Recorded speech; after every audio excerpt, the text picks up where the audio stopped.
श्री स्वामी समर्थ सर्वांना। तर रात्री थोडी माझी तब्येत बरी नव्हती, खूप असा डोका दुखत होता आणि थंडीही खूप लागत होती। त्यामुळे मी जेवण बनवलं आणि तशीच झोपून गेले। जेवण वगैरे काही केलं नाही, पण मुलांनी आणि मिस्टरांनी जेवण केलं होता आणि भांडे तसेच न धुता किचन कट्ट्यावर ठेवून दिल्यामुळे संपूर्ण भांडे सुकून गेले होते आणि आपला किचन कट्टा पूर्ण भांड्याने भरून गेला होता।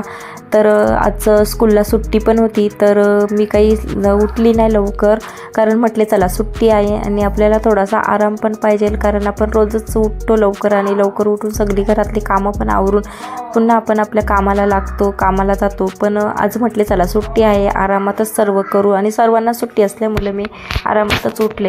त्यामुळे मग किचन कट्टा पूर्ण भांड्याने भरून गेला होता। मग मी फ्रेश झाले, देवपूजा वगैरे केली, नाश्ता वगैरे बनवला। तर ते काही मी इथे तुम्हाला शेअर केला नाही, कारण जेव्हा नाश्ता बनवत होते तेव्हा संपूर्ण किचन कट्टा भांड्याने भरून गेला होता। पण मी पटकन असा नाश्ता बनवला, कारण नाश्ता केल्याशिवाय मी कुठलाच काम करू शकले नसते, कारण रात्री जेवण केलं नव्हतं, त्यामुळे मला खूप अशी भूक लागली होती। मग नाश्त्यामध्ये उपमा बनवला होता, तो आम्ही सर्वांनी खाल्ला वगैरे आणि मग थोडा बरा वाटला, फ्रेश वाटला आणि लगेचच मग मी इथे भांडे वगैरे स्वच्छ करून घेत आहे। तर संपूर्ण भांडी वाळल्यामुळे मी पहिल्यांदा स्वच्छ पाण्याने धुवून घेतले, साबणाने घासून घेतले, पुन्हा स्वच्छ धुवून ते रॅकमध्ये सुकण्यासाठी ठेवून दिले। त्याच्यानंतर टाईल्स पुसून घेतल्या, म्हणजे टाईल्सवर आपण जेव्हा भांडी वगैरे घासतो तर संपूर्ण साबणाचे डाग वगैरे पडलेले असतात, त्यामुळे ते पण लगेच पुसून स्वच्छ धुवून घेतले। नळही स्वच्छ धुवून घेतले आणि लगेचच शेगडी वगैरे स्वच्छ पुसून घेतली। कॅबिनेट, ट्रॉल्या वगैरे, आपल्या तेलाची किटली, बॉटल, मसाल्याचा डबा, फ्रीज वगैरे सगळं स्वच्छ पुसून कसं फ्रेश वाटतं असं सर्व काही असलं पुसून घेतलं का।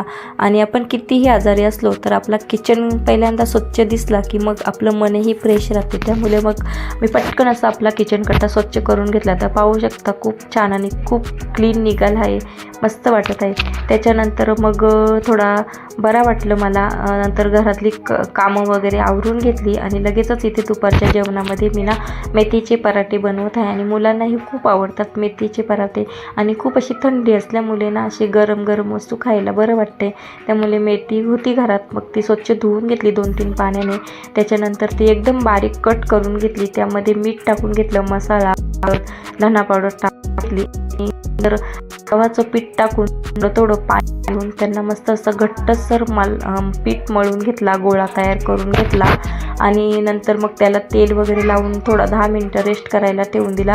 तर पीठच इथे मी रेस्ट करत ठेवला होता, तोपर्यंत कपडे वगैरे सुकत टाकले, तर ते पण मी इथे तुम्हाला शेअर केलं नाही।